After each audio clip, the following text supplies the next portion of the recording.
You are listening to Radio Ramadan 365 podcasts.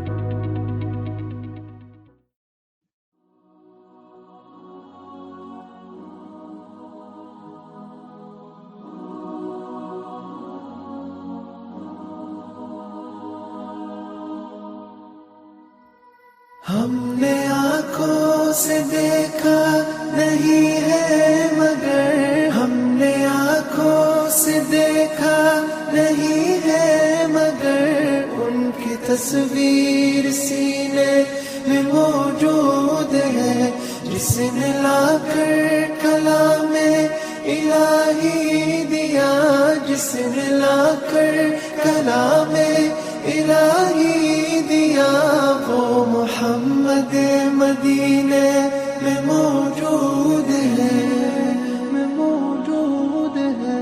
फूल खिलते हैं बड़ बड़ के सल्ले अला फूल खिलते हैं बड़ बड़ के सल्ले अला झूम कर कह रही है इबादे सबा ऐसी खुशबू चमन के गुलों में कहाँ ऐसी खुशबू चमन के गुलों में कहाँ जो नबी के पसीने में मौजूद है हमने आँखों से देखा नहीं है मगर हमने आँखों से देखा नहीं है मगर उनकी तस्वीर सीने में मौजूद है जिसने लाकर कलामे इलाही दिया जिसने लाकर कलामे इलाही दिया वो मोहम्मद मदीने में मौजूद है बिस्मिल्लाहिर्रहमानिर्रहीम रेडियो रमदान 87.7 एफएम से प्रोग्राम रिफ्लेक्शंस लिए आपका मेज़बान ज़ुबैर अकरम अपने मेहमान शेख रुज़वान के साथ एक दफ़ा फिर हाजिर है. Reflections program is your host Zubair Akram and my guest Shaykh Ruzwan Muhammad on Radio Ramadan. This today is 7th of Ramadan and we are we just I think the 6th episode that we started discussing properly, shall I say, the first ayah of Surah Fil. Surah Fil and Surah Quraysh are the two surahs that we are covering in this series of reflections. And we've covered the background of how to approach Quran. We've covered the background of how zikr is connected to reading of Quran, not just recitation of Quran, but actually studying of Quran. And we've also covered in this series so far that what we generally understand of tafsir of certain surahs, how to approach it so that they become relevant for us in the day and age we live in and to the situations we face on everyday basis around us as individuals, as communities, and on international stage as well. Assalamu alaikum, Shaykh. Alaikum salam wa rahmatullahi wa barakatuh. So Surah Fil and Surah Quraysh. Shall we start with just a little reflection on why the pair? Why did we start as a pair?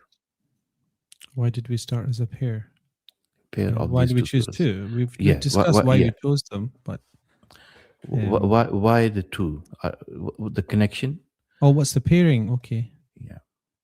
Okay, Bismillah ar-Rahman ar-Rahim. So we obviously chose, you chose these this chapter, Fil, and I said to you that Quraysh is connected almost to the point that you cannot separate it. And this is actually comes out in the Mus'haf. Actually, if you look at the orthography of the Mus'hafs at the time of Ubay ibn Ka'ab, who was a companion of the Prophet ﷺ, and Sayyidina Umar radiyallahu anhu, they both used to recite Surah Al-Fil and tie in with al-Quraysh without Bismillah. And so, it wasn't that they were saying that there was no Bismillah at the beginning of Surah Quraysh. What they were intonating is that the almost complete unity between the two chapters. In other words, there is a sequencing of meaning between the chapter of the elephant and the chapter of Quraysh, in terms of meaning, in terms of intent, in terms of unity. So, when I was talking about yesterday about, who is being spoken to, and we said immediately it's the Prophet ﷺ, because grammatically it is addressed to the Prophet ﷺ. So it's there for his own benefit, psychologically, spiritually, to give him tasalli, and it was to give him that solace. And there's numerous reasons why that is. We mentioned them previously, and we also said that it is also secondarily addressed to the Quraysh as well, because they're the recipients of the message from the Prophet ﷺ.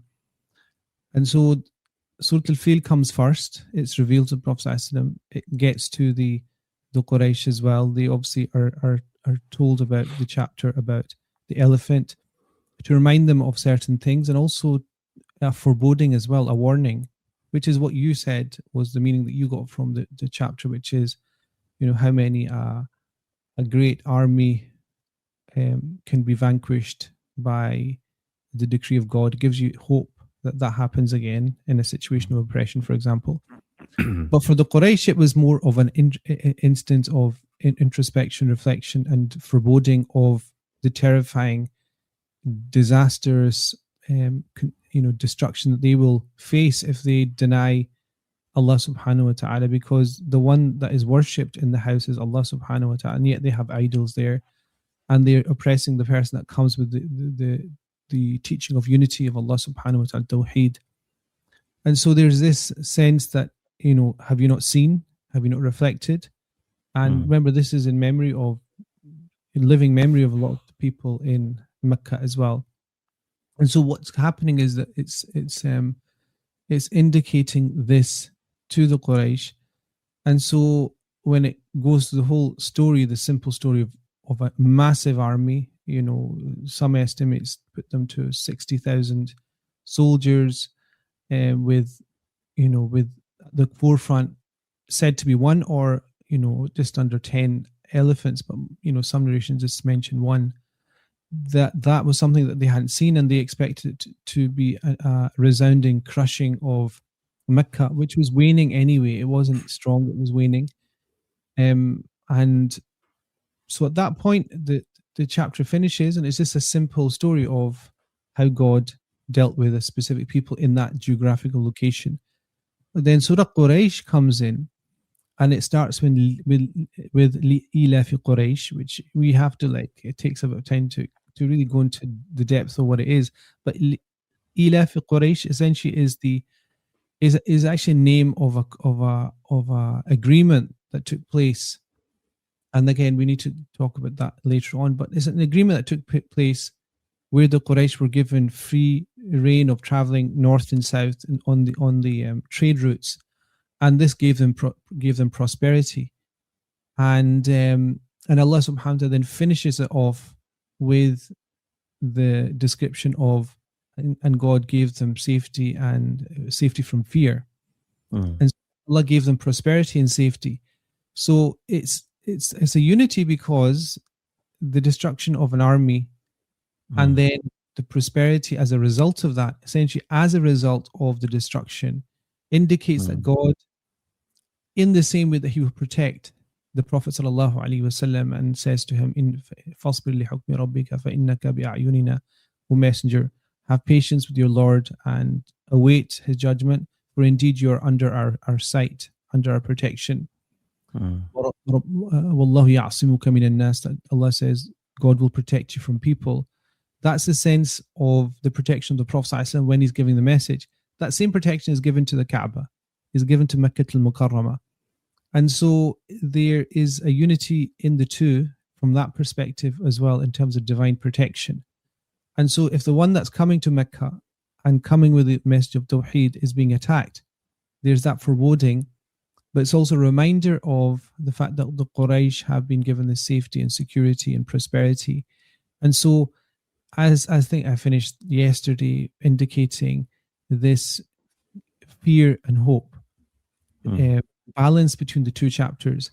The first chapter indicating the utmost destructive power of God in destroying any entity that stands in the way of his message. And on the other hand, there is this reminder to the Quraysh that that destruction took place for you. It took place, yes, you were the people that were about to be crushed by this massive army. God protected you at that point, and then he gave you all these opportunities to prosper, because essentially of the geopolitical situation, God created a geopolitical situation for them where they were in the backwater. They were not part of the major Sassanid Persian Empire or the Roman empires. They weren't within the trajectory of those. They were left safe at the side waters, essentially outside the historical movements. They were just allowed to go in, benefit from the trade north to the Roman Empire and to the Persian Empire, and also south. South of them was also representatives of either Roman or the Persian Empire. So they were allowed to jump between the best of both worlds. They were able to interact with the Persians, with the Romans. The Romans never conquered them, saw them as being important enough to be conquered. The Persians never saw that either. And so it goes into there in the sense of fear and hope. So the Quraysh are being warned, and then they're being told about the situation of prosperity and peace that they have, and that they shouldn't disrupt that. And so that's going to be in the mind of the Quraysh, because essentially it's reminding the Quraysh of two aspects of Allah subhanahu wa ta'ala's manifestation, which is God's Jalal and God's Jamal. If you want to take it, space view, you want to take it way up, cosmic view of what's basically happening. On the one hand, humanity and people come into contact with the majestic names of God, which are the powerful, overpowering, crushing names of Allah subhanahu wa ta'ala, which are, Al-Muntaqim, Al-Azim, Al-Ali, Al-Muqtadir, Al-Qadir. So these are all names of power and authority. Dhul Jalali wal Ikram. These are all names of authority and Muntaqim. All these are names like the Destroyer, the Avenger. All these are names that indicate power, and they manifest in history in different ways. On the other hand, you have names of Jamal, which is like Ar-Rahman, Ar-Rahim, Al-Wadud, Al-Latif, Al-Basit. And these are all names of beauty and safety and prosperity. Al-Raziq, Al-Mubdi, Al-Mu'id. All these are creative names and positive names in terms of they give us tranquility.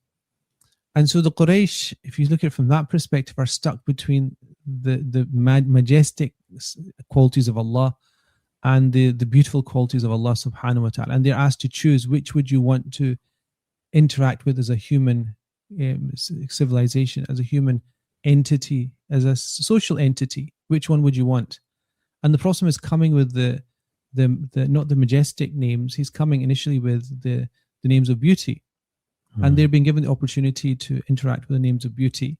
But it's almost as if it's being said, we also have the names of power, authority, and majestic names which will crush you. So from that perspective, it's something everybody deals with every single day. You can either, talking good cop, bad cop, you can come any way you want. You can come, you can do it our way, or you can do it your way. It's going to happen, but you're going to come either crying or laughing. Are there any historical accounts of what Quraysh would have been thinking?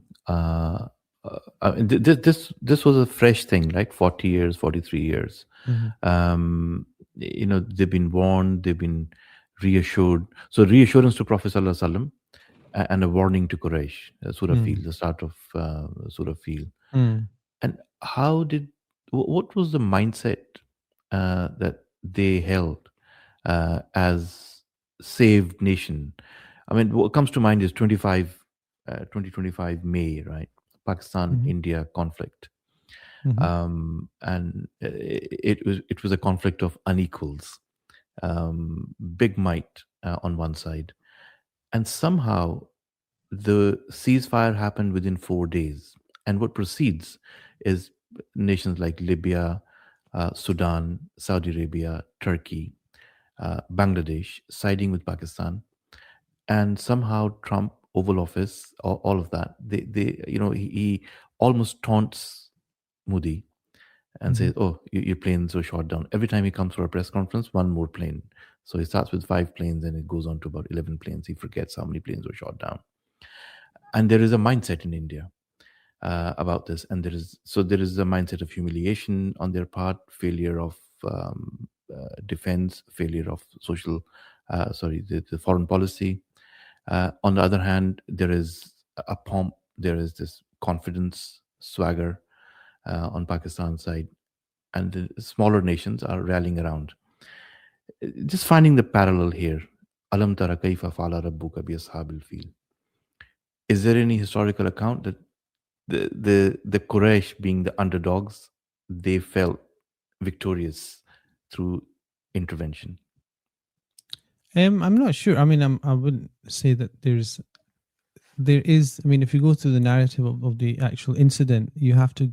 To actually understand the incident, you have to kind of dig into the history of southern Yemen, which is southern Arabia, which is essentially Yemen, and you have to look at the relationship of that area with the Hijaz, which is essentially not even Hijaz. Essentially, it's Makkah al-Mukarramah, as a arid piece of land which has a claim to a sacred place, which gives it monopoly in terms of religious right.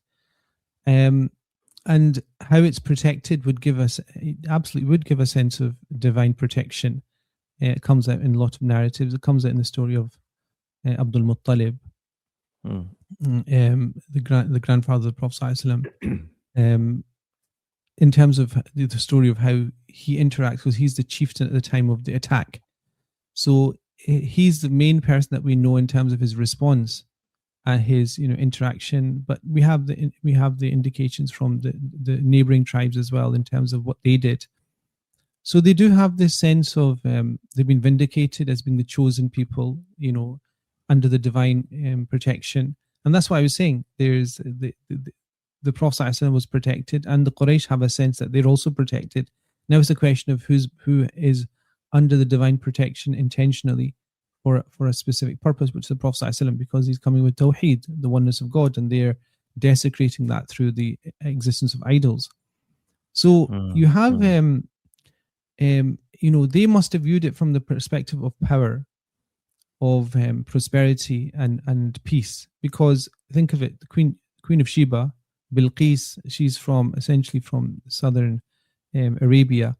She has this whole very famous interaction with the Prophet Sulaiman alayhi salatu wasalam. But her kingdom, is destroyed essentially for the destruction or the falling. I would say the falling or the failure of agriculture, because Allah subhanahu wa ta'ala says himself, وَلَقَدْ كَانَ فِي سَبَإٍ فِي مَسْكِنِهِمْ آيَةٌ. Indeed, in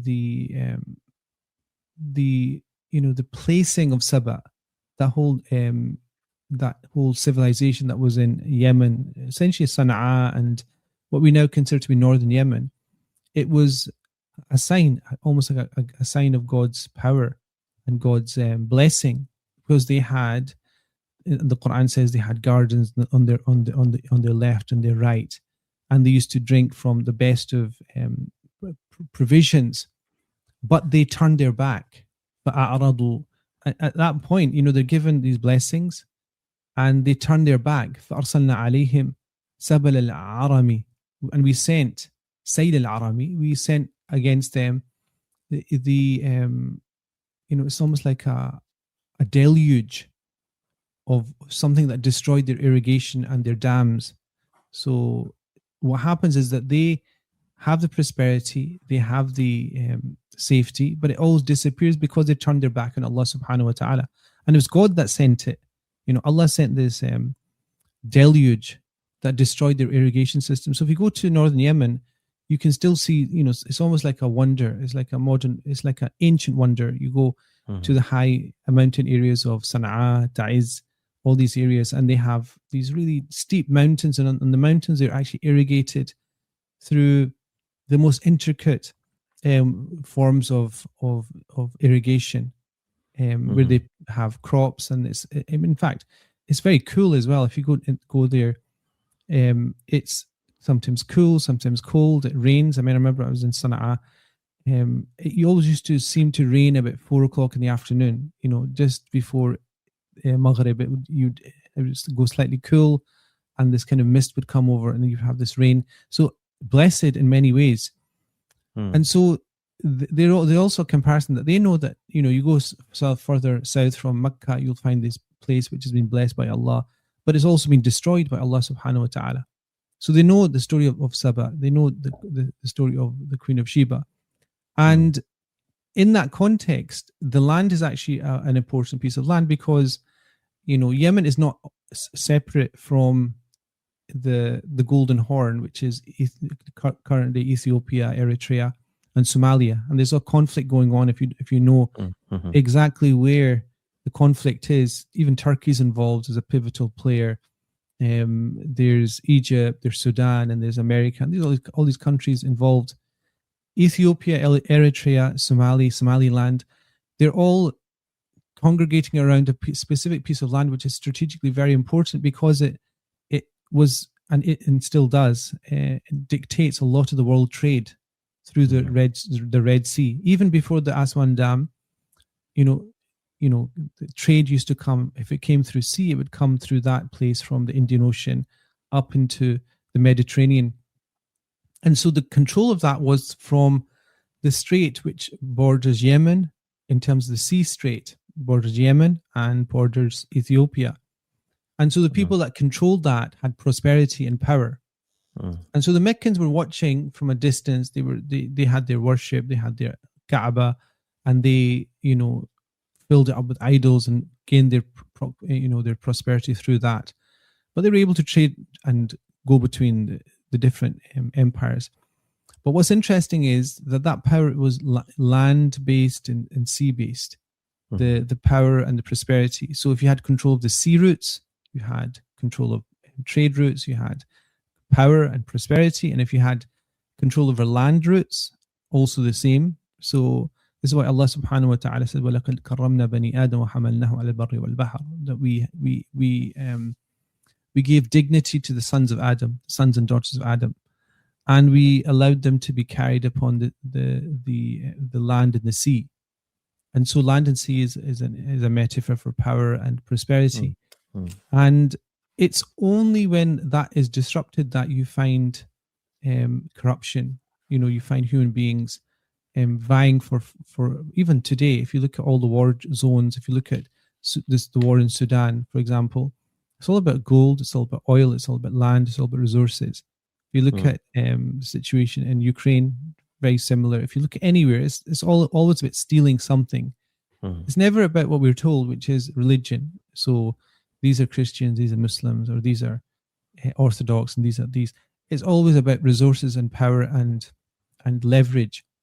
And it's the same thing in this situation as well. We have, this story, which is the story of Fil, actually, comes in to its own when you realize that Yemen started to now, at the time of the story, you have, the kingdom of Aksum, which is, a kind of vessel of the Roman Empire, straddles Yemen, straddles Eritrea, and you have one of their vice generals or their governors, who is Abraha, is now trying to re-establish essentially the power base that the Queen of Sheba benefited from. In other words, it's a rising power. It's getting support from the Roman Empire. It's got the fact that it's connected to the kingdom of Aksum in Ethiopia, and he's the general, and he's trying to establish his power and his authority. He actually fixes one of the things he's known for is he fixes the irrigation systems and the famous dam that was built at the time of Bilqis. And from that perspective, he's building the infrastructure up. So, if you think of a modern country, you build the infrastructure up, you open up for foreign investment, and it's one of the basic preconditions to prosperity and power. And that's similar to like China now. You've got this new Silk Road, and you've got also in Africa, you've got the infrastructure projects that they're creating, and they tie in Chinese commerce with the infrastructures as well. You'll know this really well. So essentially, you're setting, if you set the infrastructure in, the money will come later. So if you have the logistics, you'll have the ability to pull in the prosperity and money later. It's like Amazon.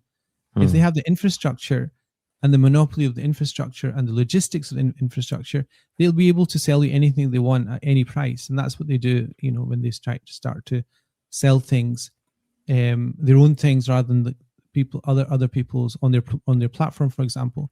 So it's something very similar. Abraha is getting to the point where he's seeing the fruition of this power in southern Arabia, and now he wants to see is there anybody standing in the way, and that's where the Quraysh and the Kaaba and Mecca will just stand out, just there, something that is problematic, which will then lead to this attack. Reflections with Sheikh Ruzwan Muhammad on Radio Ramadan. Time for a small ad break, and inshallah we'll be right back with a discussion that of economy, power, and religion in the backdrop of Surah Fil. A short ad break, and inshallah we'll be right back. Salam alayka ya Rasool, salam alayka ya Habib, salam alayka, salawatullah alayka ya Nabi, salam alayka ya Rasool, salam alayka ya Habib, salam alayka, salawatullah alayka, रहमतों के ताज वाले दो जहां. Welcome back to Reflections with Sheikh Ruzwan. Just before the break, Sheikh, the point I picked up was it wasn't ever about religion. It wasn't ever about religion was never mentioned. Your connection as an individual with God wasn't mentioned. Your connection with God as a community was never mentioned in any of these conflicts. Abraha advancing towards Mecca on the pretext of religion, custodian. It wasn't about that. It was about trade. Now, no, I didn't say that. I'm saying I was talking general terms in terms of conflicts. When conflicts take place, religion is placed at the center as the reason, when it's not. There's other much stronger reasons, threads that are used, and religion is the cover for almost all of these. There's the kind of religious, superstitious aspects of it or the spiritual aspects are given as a cover for what they essentially want. And that's almost always the case, most of the time, throughout the history, even now. I mean, there's there's a big different. There's a different issue here, but religious, they have this thing in the West, which they have religious wars, and religion being the source of conflict and destruction and wars. That's what you call a mantra. A mantra is something that you chant, like dhikr. You say La ilaha illallah, La ilaha illallah, La ilaha. So Muslims make dhikr.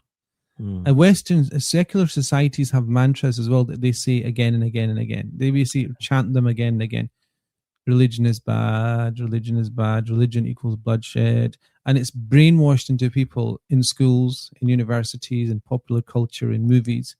But it falls apart when you do studies. And guess what the studies are done? Academia, universities, proper studies where you look at statistics, wars, numbers of people killed, reasons for the conflict. All these. In other words, we have like encyclopedias of everything.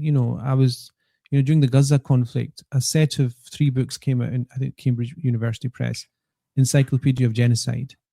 Because initially, remember, we talked about the Gaza conflict just when it started the first week. I mentioned the fact that genocide was almost a unique term, and Holocaust even more, for a specific ethnic, or not an ethnic group, it's a kind of social, religious, political group. And it was reserved for that group. And no one else was allowed to say they were the victims of a genocide. And you had to have a very high bar to get to that point, because it was only the killing of a specific group of people that was considered to be an abhorrent, mark in human history. A specific group's known. But there's encyclopedias about war as well. In other words, everything we know about war from the beginning of human history that we know about, across the world, from South America to China to Tibet, everywhere, Mongolia, Russia, everywhere. And we know the wars that took place. We know very clearly the rough amounts of people that died. We also know why they died. Like, what was the reason for the war between the Sassanids and the Holy Roman Empire, for example. We know all the reasons for all these things. The Mughals and the Hindu princedoms, and we know all these reasons. And scholars have actually mapped out exactly why the conflicts took place. So they would say, what was the primary reason why it took place? What was the end game conclusion? What was the sign of victory and aims of a conflict? And so within that, they put economy, pride, even the what would you have, the Homer's the Iliad and the Odyssey. These are all about war over love, over the the disappearance of a woman to another side, and then the war takes place, like the War of Troy. So they're all like reasons why people go to war, and amongst that is religion. Like, our God said that your God is not God, so we're going to fight you because of that. That's a plausible way of saying it as well. Or our religion's better than your religion, we're going to fight you. So we have this all mapped out academically. We have research on why wars took place, and the results, so off the top of my head, are fascinating, because they tell you, first of all, how many wars in human history took place, essentially as religious wars. So think of human history before, up until now, how many of those wars took place on the basis of religion?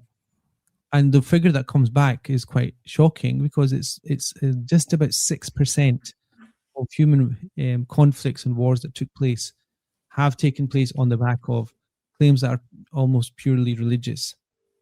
6%. So you're left with what, 94%. How many? And you also know the figures of people who died. Like, you have wars and you have people dying. About 3% of people who died in wars in human history died in wars that were essentially, ostensibly religious wars. 3%. That leaves you with 97%. So where does this mantra come from that religions are inherently violent and they cause conflict? It doesn't. The statistics in encyclopedias and studies don't point that out and don't bear that out. But so how would you have a society that is actually based, any discussion about religion now is based upon negativity? It's based upon this sense that it has a propensity to differ and to break communities apart, whereas it's a complete opposite. Religion came, if you think of the basic tenets of Buddhism, Hinduism, Islam, Christianity, Judaism, was to treat your neighbor as you would treat yourself. That's the basic. That's absolutely the basic of all those religions. It's called the Golden Rule. And the Prophet himself said, لا يؤمن أحدكم حتى يحب لأخيه ما يحب لنفسه. And Imam Nawawi mentioned that means not just your brother in religion, but your brother in humanity. None of you believes until you love for your brother, Muslim or not, what you love for yourself. So that's what that's the point I was trying to make. That this My question, or my point in question, which I would want to discuss with you, is that growing up, for example, in Pakistan, Afghanistan incident happened in 70s, late 70s, early 80s. So the rationale was given that this big enemy called Russia is going to come to the warm waters through Afghanistan into Pakistan. So it was about trade. It was about a trade route that they wanted yes, to America was worried about proxy powers. proxy Yeah. powers, right? People who became the fodder of this war was religious people, and they waged jihad. So religion was very easily used for length and breadth of the country, like So from that's a case. Yeah, exactly. It's like the Afghanistan entire conflict is a case in war, case Yeah. in point of stupidity meeting acumen. So American geopolitical strategists saw that satellite states were being created in Asia, and one of those was Afghanistan. One of them possibly could have been Singapore. Singapore essentially got its prosperity, not the way that we're told about Singapore. It's basically it was given this prosperity through hard work. It's a complete farce. It was given it because it was at the pivotal place of turning either to the Russian side or the American side. The Americans managed to flip it and give it economic stability through essentially allowing it to be that center of economic prosperity in that area, because otherwise it fell. It's like a domino effect. You've got Malaysia, you've got Indonesia. If you get that, then you're essentially in the Cold War, in a very, very cold war. And so Afghanistan was one of those places. So the geopolitical strategists of the American state saw that, and they realized that how can we then counter this without going directly into warfare, which would lead to nuclear conflict? Okay, these people believe in something called jihad. And if somebody is there who they're told shouldn't be there, we can get them to wake them up and tell them, look who's there. And Margaret Thatcher went and she spoke to the Mujahideen.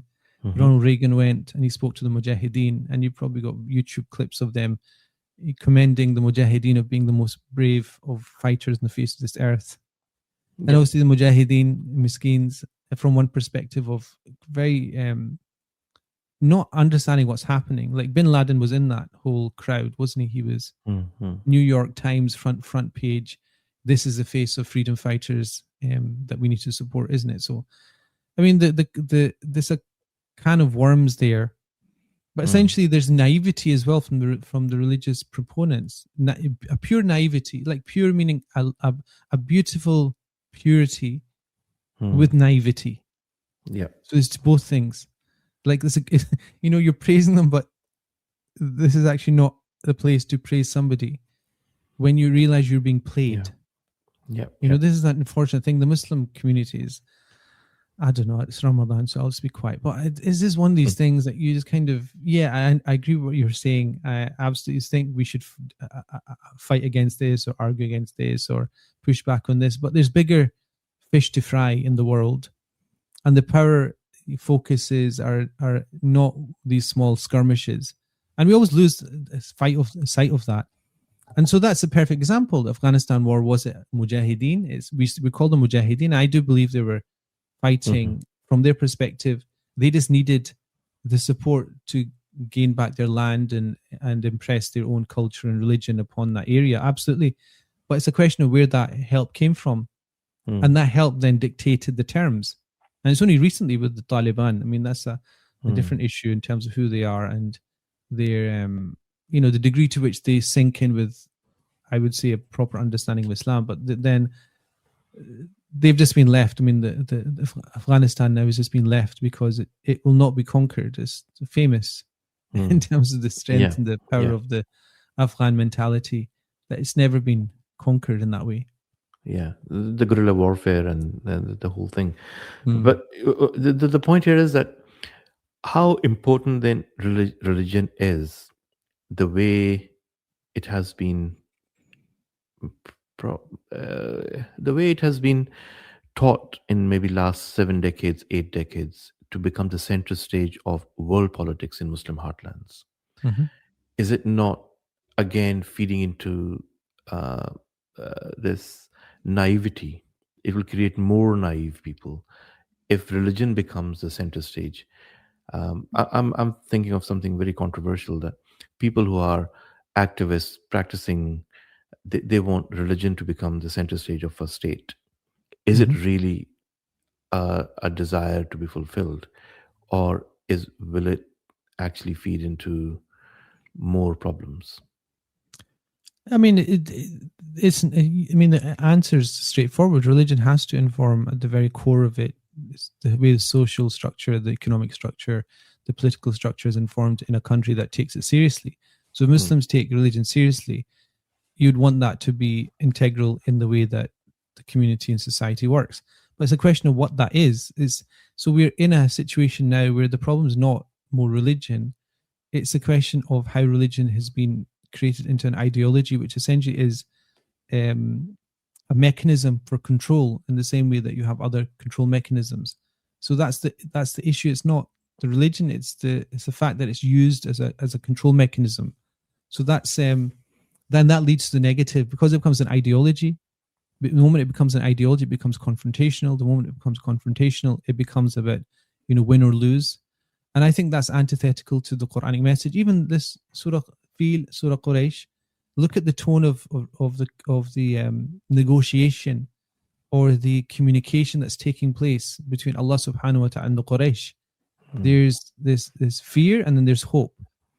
I don't think that is how any ideological mover, whether it's a Muslim ideological mover who thinks Islam's an ideology, or a communist or a postmodernist thinks any different. They think about the preeminence of their ideology over all things, and it has to overcome everything. That's not how the Prophet ﷺ and his mind worked in terms of turning people. Because we have Tawbah, which is turning to Allah, but Tawbah is also to turn your enemy into a friend, which is central in the Quranic message.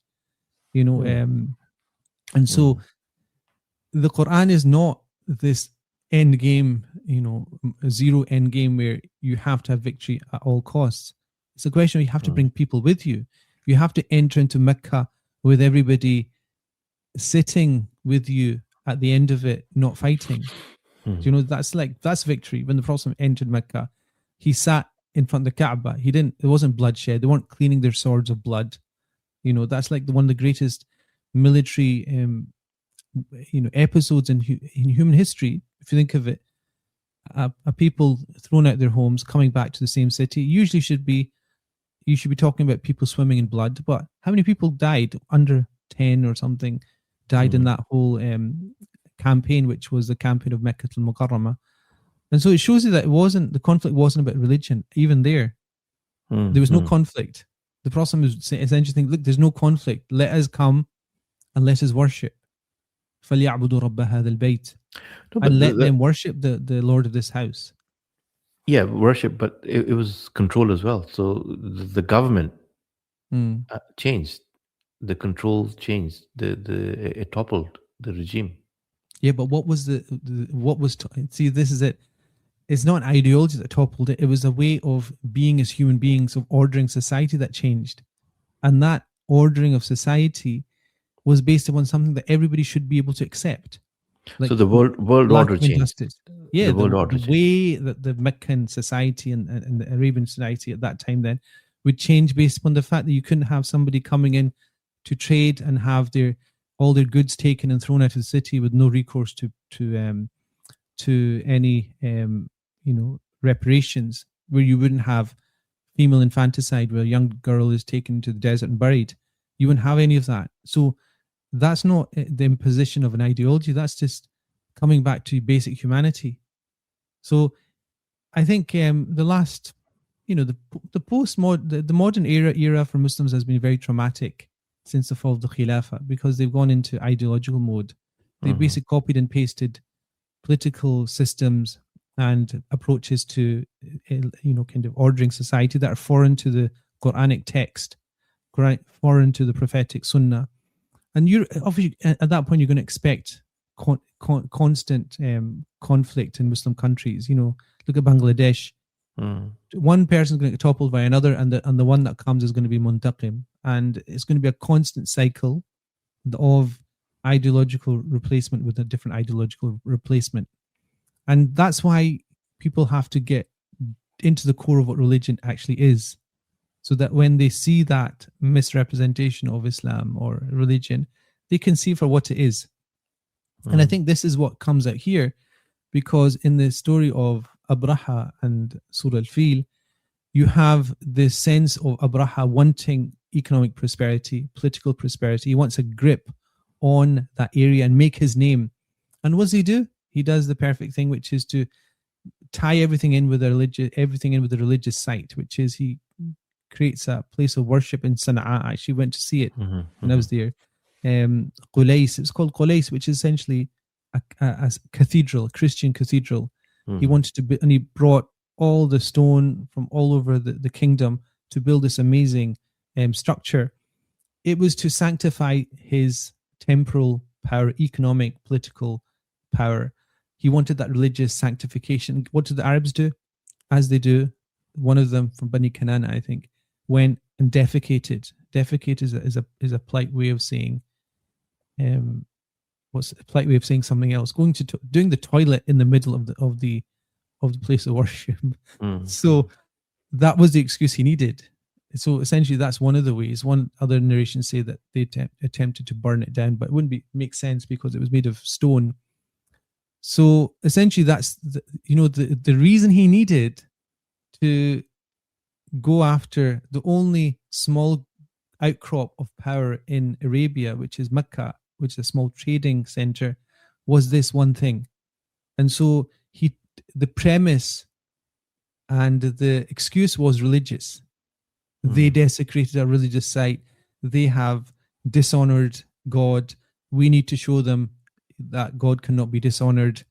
And essentially, it might have been about that, but I think majority of it was to get that trade route completely for Abraha all the way, because remember, he's representing the Byzantine, well, not the Byzantine at the time, the Roman Empire. And to connect that all the way up to Sham would be, perfect, because that essentially would unify and integrate actually for the first time Mecca into the Roman Empire. And so that's what he does. He says, okay, we're going to take this back. So the biggest issue that gets solved in all of this is economic. There's not economic, it's power. Economics one way, and ego. Like power, if you look into the mind of Trump or anybody who's power hungry, it's essentially the economic is a means to that greater thing of a sense of longevity and notoriety and the fact that everybody's speaking about you. And imagine him, he knows that we're speaking about him on radio. That the ego must be going wild because he has more hits, more reach than anybody else in the world. He just finished, I think, the longest State of the Union address in American history, over 200 years. So there he is. I mean, why is he doing that? It's not because he had a lot to say. Do you think he had a lot to say? He basically wanted to get a record, and everyone's talking about the fact that, my goodness, he's in his late 70s, but he's still able to go for over an hour, whatever, 50 minutes or whatever, just talking about how great he is, how many wars he's finished. How many wars has he finished? That's another issue. But the point is, he's presenting himself as a peacemaker. Like, that's how he wants to be known, not that he's rich. He would actually give all his money to become even more notorious and famous. So it's not about economic. Then I think now is different. Now there's something else going on in human history, which is about power and control, which I think is for another couple of podcasts or a couple of sessions. Actually, it's a long thing. But then it was different. It was about, it was the sense of like being like Fir'aun or Nimrod, to be timeless, to be immemorial, to be somebody that is known and etched in history forever. That was what people wanted. In terms of power, economics, power, money, all that was for that one purpose, that people served you, people remembered you, and people spoke about you. Anything wrong with that? Well, anything wrong with that? Yeah. So all of these are given to us by our Creator Mhm. as individuals, and then these are qualities that everyone has, and Mhm. everybody wants to be remembered through progeny, through doing good things, writing a Mhm. book, leaving a mark, having a Mhm. legacy. Mhm. Is it a bad thing? No, Is it's it not a not a bad thing at all. No, it's yeah? not a bad thing at all. I mean, you don't go. Your purpose in life is not that that happens. Like the purpose is not. I mean, the purpose for a deep spiritual person would be that nobody remembers them after they die, because what counts when after you die is how God remembered you. Like not God remember, meaning God doesn't remember in that way, but how God had set up your life and how you interacted with it in terms of gaining proximity to Him subhanahu wa ta'ala. So that is your relationship with God is the thing that you will be that will give you the quality in eternity. Like your experience in eternity will be based upon your connection with God. Hmm. And so that will be the thing that a religious person, you know, يوم لا ينفع مال ولا بنون إلا من أتى الله بقلب سليم. The Prophet Ibrahim, what did he say? A day that that will, neither your offspring or your wealth will benefit you except for a person that comes with pure heart. So that day when you deposit your assets is going to Hmm. be a pure heart. And so that doesn't require legacy, it doesn't require any of that. As a side thing, you have this thing of Isal al-Thawab, which is a small thing No, in the but surely grand scheme of what you things. said, what's required is a connection with Allah Subhanahu wa Taala, and there is a path, and the path is by interacting with dunya. The path is by living this world, living this Mhm, life, and mhm, living this life has all these kind of desires, objectives, goals of legacy, of doing good. Amanu amilu salihat. So mhm, the good actions. What are good mhm, actions? mhm, Without good actions, good actions will lead to legacy. mhm. Yeah, absolutely. But the thing is, it's in the actions. It's very easy to miss what you're doing and think it's a legacy when in fact, I mean, in terms of a legacy that's for the hereafter, and in fact do it for the wrong reasons. So this is why the issue of ikhlas is such a big thing. And if you are mukhlis, then power, wealth, all these things are actually benefits. So you have the ability to leverage through wealth. You have the ability to leverage through power, through strength, which Hmm. is why the Prophet said, the strong believer is more beloved to God than the weak believer. Hmm. The purpose for that is they're more resourceful, they're more useful, they're more beneficial to other people. And so from that perspective, it's not about the legacy as such, it's how it's directed towards your ultimate purpose. So how do you use it? How do you use it? And because power corrupts, absolute power corrupts absolutely, as they say. Hmm. And wealth, you can say the same thing. Absolute wealth corrupts absolutely, because if you have unlimited wealth, it will be unlimitedly corrupting to you. Power would be the same thing. That's why, it's said that, it's just like said that God created the fly to humble the rulers, because how they're going to get this insignificant thing annoying them. Mm. So there, it's a question of balance, but it's also a question of understand the higher the stakes, the more the difficulty in navigating it. The more you want to achieve in life through worldly means, the more the challenge will be on you. The more money you have, Yeah. the more the challenge will be. And so that's known. I mean, that's why you have the examples of the Prophet Sulaiman alayhi salatu wasalam, who had an unending kingdom. The Prophet Dawood, his father as well, was tested through wealth. But it said in the process and said in Hadith of Sahih Bukhari that no person earns anything better than what they earn from their own hand. And the Prophet Dawood alayhi salatu wasalam used to earn from min kasbi yadi, from the earning of his own hand, even though why Mm. he had a dominion, wealth, palaces, everything, but he still insists on his own income, his own food being from his own hand. So it's one of these things. He knew that if he just relied on the wealth itself without him inputting into it, it'd be a source of tribulation for him. And so it's not a question of, turning your back on the world. It's a question of knowing the corruptibility of you anytime you come into wealth or into power. I mean, so this is the story of Abraha then, that he's seeing that you can increase your landmass, you can increase your grip on people, you can increase the economic reach of yourself, your notoriety, you can create palaces and cathedrals in your name that you'll be remembered by. And so that gets to the point where the ego then takes over. Mm-hmm. Even if, let's just say, somebody had a really good intention at the beginning, or Abraha had a very good intention, at a certain point it gets corrupted. And once it gets corrupted, you've seen politicians and people in the public eye who had started with the right intention and just went off the rails because, I don't want to talk about islands and stuff or files, but essentially there gets a point where you make the wrong turn. Yeah. And with wealth and power, that's much easier to do because it's much smoother. So that's where I would like to ask you that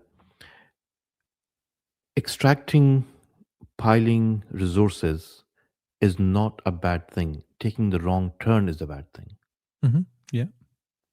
And as you use this term, that informing these actions by religion is what's required, and knowing religion, how it will inform us to not to take a bad turn, not to take a wrong turn. Mm-hmm. Simplicity is not, living a simple life is not the requirement of Sharia. Mm-hmm. The requirement is not to have ego. Yeah, I mean that's what we mentioned in the story of Sheba. بلدة طيبة ورب غفور. Allah says, she was given everything, that the kingdom was given everything, in terms of resources, wealth, a beautiful land. بلدة طيبة. It is a beautiful, luxurious, prosperous land, and a Lord who is forgiving. This is the blessings that they had. They had the blessings of this world and the hereafter. But they turned their back on it. At a certain point, فَأَعْرَضُوا is interesting because it means at a certain point they turned their back and they went the other way, that wrong turn. فَأَرْسَلْنَا عَلَيْهِمْ سَيْلَ الْعَرَمِ. And at that point, that God sends upon them this deluge and this destruction of their irrigation system, which destroys the civilization. And so there it is. I mean, the story of even Ila fi Quraysh will be that God will give you prosperity, and then what do you do with the prosperity? What do you do with the safety? So that comes into this thing of that threat that came in Surah Fil will then be touched with this softness in and pointing towards the blessings in Quraysh, because it's going to say, look, we're giving you this. Look at the histories of the people before you. Abraha, you've just seen, but think back. You also know the story of the Queen of Sheba. You also know the story of the people of the dams and what happened to them. They're exactly like you. So it's like jogging the memory of the people who are about to take the wrong turn. So the Quraysh, Allah is warning them, look at everything you have. You have wealth, you have prosperity, you have safety, and you're at the point, and we're sending you the final prophet, and he's coming with a simple message, and it's not disrupting you. In fact, he'll confirm your leadership. The Prophet said, Al-Immatu min Quraysh. The Imams are from the Quraysh. They have this, even to the point of even in books of fiqh, the condition of Khalifa has always classically been that he has to be from the Quraysh. Like it's embedded, in some way, even in the books of fiqh in terms of theology. So look at that, honoring of the Quraysh themselves. But what is the foreboding? The fear is that you will be taken to task even as the previous civilization, even as Abraha and the elephant was, just in living memory. And that's going to then play in their mind, because obviously that's why Sayyidina Umar used to recite both of them in prayer together. Abbas ibn Abdul Muttalib as well used to consider them to be co-joined almost. They're separate chapters, but you cannot recite one without the other. So Reflections with Sheikh Ruzwan on Surah Fil and Surah Quraysh. This is a series, inshallah, that will unpack a lot of questions in my mind, maybe listeners' minds. Again, I've always asked you, to what extent prosperity and economic uplift is the actual pivot of human endeavor and for Muslims, and where does this become an unwanted thing in our faith, in our religion? Like to wrap up this program, today's program, you mentioned Allah's name, Ya Zal Jalal wal Ikram, right at the start. People who weren't tuned in at the time. And you said this is the name of Jalal, but this combination, Ya Zal Jalal and Ikram, one is of Jalal, one is of how you become someone who has Jalal while you recite it, but you also have Ikram, how you are received as Karam. So how long do we have? We have a good 5 to 7 minutes. Good 5 to 7 minutes. Yeah. We can go a little bit longer. You always come up with the strangest things at the end of the show, even in the middle of it. Because we were supposed to talk about something completely different. I wrote it down. And I said, Ya Zal Jalali wal Ikram will be right at the end when people are just now waiting to break the fast. Ya Zal Jalali wal Ikram. How do we interact with this name? Yes, so that dhikr is famous prophetic dhikr. It's part of the Quranic text, Ya Dhul Jalali wal Ikram, which is beseeching Allah subhanahu wa ta'ala through two complementary classes of names. Names are obviously ism. Ism is like something you use to mark something, and the thing you're marking is a musamma. So there's an entity behind the name. It's like a label. The label is Dhul Jalal, the one that is the possessor of Jalal. Dhul Jalal. Jalal is magnanimity. It's power. It's force. Jalal is like majesty. So it's something that shock and awe. That kind of phrase would summarize what that attribute name is. The one that possesses it is Allah subhanahu wa ta'ala. And the one that can give it also is Allah subhanahu wa ta'ala. So one of the things about the names of Allah subhanahu wa ta'ala is that they're for Him subhanahu wa ta'ala, but Allah grants portions of that to people. So even in spirituality, you have a Shaykh, and the Shaykh will be considered to be Jalali, will be a manifestation of majesty, meaning that they'll be strong and they'll instill almost a sense of fear, or it's like the Prophet ﷺ, people, Sayyidina Ali, in fact, he says, Man ra'ahu badahatan ahabahu. Whoever saw the Prophet ﷺ the first time was in awe of the Prophet ﷺ. And there was people that would shake in the presence of the Prophet ﷺ. They would see him and they would start to move and shake. And in fact, in one instance, the Prophet put his hand on a person who was shaking, and he says, Hawwan alayk. فإني ابن امرأة كانت تأكل القديد. I am the son of a woman who used to eat dried meat. Don't worry, I'm the same as you from that perspective. Don't have fear. So that's Jalal.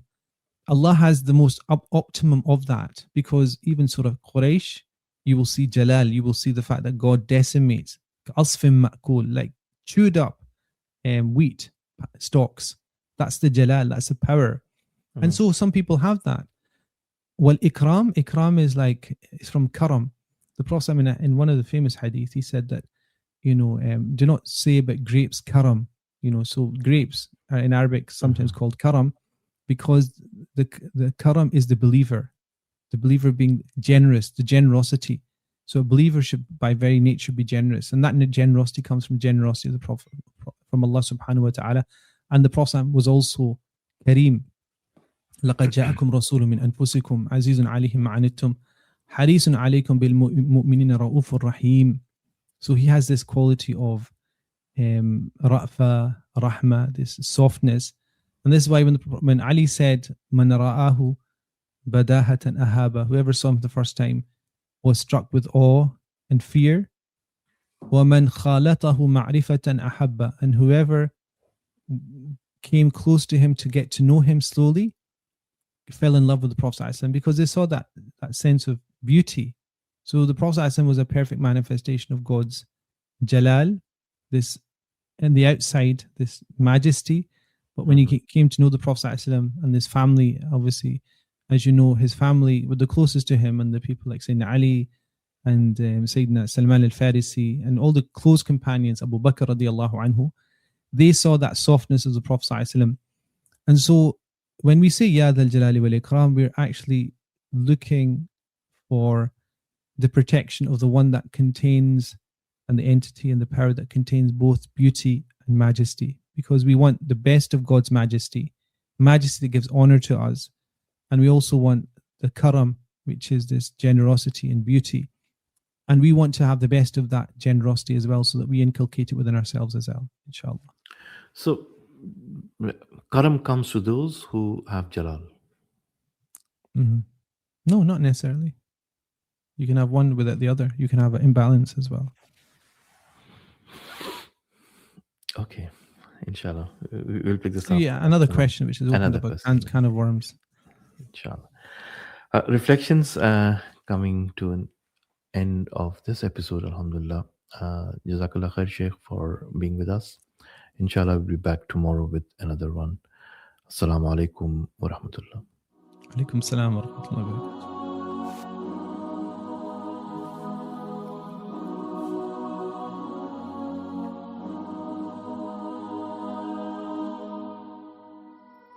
हमने आँखों से देखा नहीं है मगर, हमने आँखों से देखा नहीं है मगर, उनकी तस्वीर सीने में मौजूद है, जिसने लाकर कलामे इलाही दिया, जिसने लाकर कलामे इलाही दिया, वो मोहम्मद मदीने में मौजूद है, में मौजूद है। फूल खिलते हैं बड़ बड़ के सल्ले अला, फूल खिलते हैं बड़ बड़ के सल्ले अला, झूम कर कह रही है इबादे सबा, ऐसी खुशबू चमन के गुलों में कहाँ, ऐसी खुशबू